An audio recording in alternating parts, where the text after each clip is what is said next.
तो पहले हम लेखक परिचय पढ़ेंगे, उसके बाद हम पाठ का सारांश समझेंगे। तो चलिए हम शुरू करते हैं। जयशंकर प्रसाद जी का जन्म 1889 में वाराणसी में हुआ था। ये बहुमुखी प्रतिभा के धनी थे और बचपन में ही इनके पिता का निधन हो गया था। उसके बाद पारिवारिक जो उत्तरदायित्व इनके ऊपर आ गया था और मात्र 8वीं तक औपचारिक शिक्षा प्राप्त कर इन्होंने स्वयं अध्ययन किया और इन्होंने संस्कृत, पाली, हिंदी, उर्दू, अंग्रेजी भाषा तथा साहित्य का ज्ञान प्राप्त किया। जयशंकर प्रसाद जी की रचनाएं भारत के गौरवमय इतिहास व संस्कृति से प्रेरित है।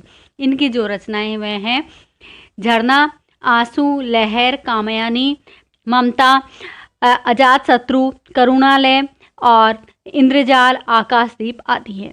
इनका देहांत सन 1937 में हो गया था। ममता एक ऐसी स्त्री की कहानी है जो कि अपने देशभक्त है और अपने देश के लिए सब कुछ त्याग देती है। रोहतास दुर्ग में ममता बैठी हुई है। वह मंत्री चूड़ामणि की पुत्री है और वो विधवा है। उसका पति का देहांत हो गया है और इसी दुख के कारण वो चुपचाप से बैठी रहती है। और उसी समय जो चूड़ामणि है वो उसके पास आता है और कहता है कि देखो बेटी, तो वो थाल में से हटाता है, शाम का कपड़ा हटाकर उसे दिखाता है तो उसमें सोने की बहुत सारी मोहरें होती हैं। तो बेटी देखकर पूछती ये क्या है पिताजी?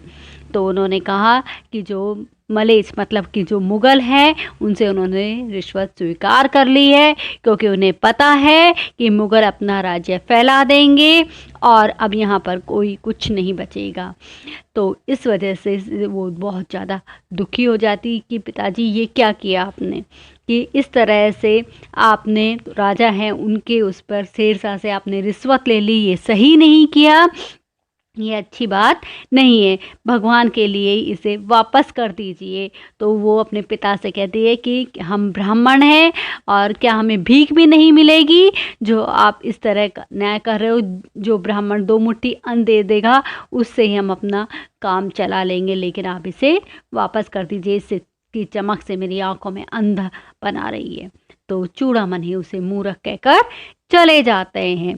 फिर दूसरे दिन जब डोलियों का तांता लग जाता है, ब्राह्मण मंत्री चूड़ामणि का हृदय डरने लग जाता है और वह उसे रोकने की कोशिश करता है। तो रोहतास दुर्ग के तोरण पर जब डोलियां रुकती हैं तो उसका पर्दा खुलवा कर देखना चाहता है, तो पठान गुस्से में आ जाते हैं और कहते हैं कि ये महिलाओं का अपमान किया जा रहा है और तलवारें खिंच जाती हैं और ब्राह्मण चूड़ामणि भी वहाँ मारा जाता है। राजा रानी सभी मारे जाते हैं और शेरशाह के द्वारा जो छल किया गया था उसे उसने अपने अधिकार कर लिया और ममता ये सब देख रही होती है और ममता वहाँ से निकल जाती है और वो काशी के उत्तर धर्मचरक विहार जहाँ पर कि मौर्य और गुप्त सम्राट खंडर था, वहाँ पर वह अपनी एक झोपड़ी को बना लेती है। और कुछ दिन बीत जाते हैं, तभी अचानक दरवाजे के दीपक से रोशनी से कोई एक बेसुध सा एक युवक अब आश्रय मांगता हुआ दिखाई देता है और खुद को मुगल बताता है और कहीं और जाने की अवस्था में नहीं होता, क्योंकि उसके जो घोड़ा है और वो सब घायल हो चुके हैं और उसके सैनिक उससे बिछड़ चुके थे और इस आशा में वो वहाँ पर कुटिया के पास आ जाता है। परंतु वह स्त्री उसे शेरशाह की तरह ही समझती है, क्योंकि उन्होंने भी उसके पिता को मार डाला था और इसी वजह से वो दुखी होती है कि क्या करूं मैं। पर वह उसे पानी पिला देती है और कहती है कि तुम मुगल हो और मेरे साथ छल करोगे। तब वो कहता है मैं स्त्री के साथ छल नहीं करता हूँ और मुगल जो है वह स्वस्थ हो जाता है और ममता से जाने की इजाज़त मांगता है। तो ममता के अंतर्द्वंद में ये चलता रहता है कि अतिथि देवो भव, कि अतिथि आते हैं उनका सत्कार किया जाता है। तो ये तो घायल है और अपने सैनिकों से बिछड़ चुका है, तो मैं इसको शरण क्यों ना दूँ। तो इसी उसमें वो सोचता रहता है और वो क्या करती है ममता कि उसे झोपड़ी सौंप कर चली जाती है कि तुम इसमें रहो और मैं दूर चली जाती हूँ।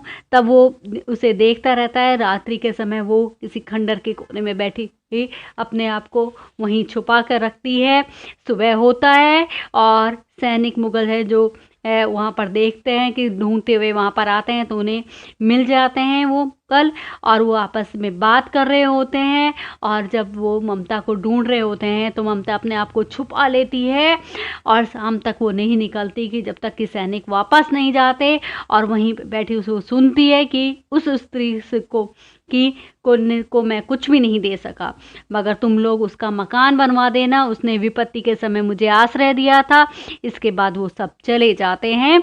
और जब मुगल पठान का युद्ध ख़त्म होता है और कई दिन तक जो चलता था वो युद्ध ख़त्म हुआ, और जो ममता थी वो भी कई साल बीत गए थे और इस चीज़ से वो बूढ़ी हो गई थी और बीमार थी, रोगी थी वो, और वहीं पर लेटी हुई है। उसके खांसी की आवाज़ आ रही है, 4-5 स्त्रियां वहाँ पर बैठी हुई हैं और सभी मौजूद हैं। ममता ने क्योंकि अपना पूरा जीवन दुखी लोगों का साथ देकर निभा दिया था, तो इस वजह से सभी स्त्रियां उनसे लगाव रखती थी और उसी के पास बैठी हुई थी। तभी एक सैनिकों की टोली आती है जिस घोड़े पर सवार होते हैं। वो पूछ रहे होते हैं कि यहाँ पर हुमायूं ने शरण ली थी, वो झोपड़ी कहाँ पर है। तो ये आवाज़ ममता सुन लेती है, तो ममता इशारे से उस सैनिक को बुलाती है और रुकवाती है। तब वो कहता है कि यहाँ पर कोई झोपड़ी थी, तब वो बताती है कि मैं यहाँ पर यही झोपड़ी थी, मैं नहीं जानती थी कि वो मुग़ल था या हुमायूं थे, मैं नहीं जानती, लेकिन उसने यहाँ पर शरण ली थी।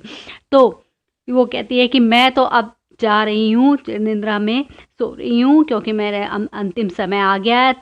तुम इसका मकान बनाओ या महल बनाओ, ये तुम्हारी इच्छा है। और इस तरह से वो उसका देहांत हो जाता है।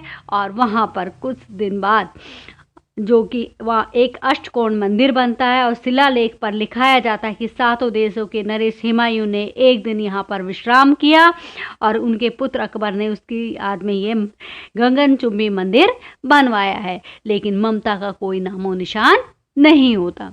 तो ये थी ममता की कहानी।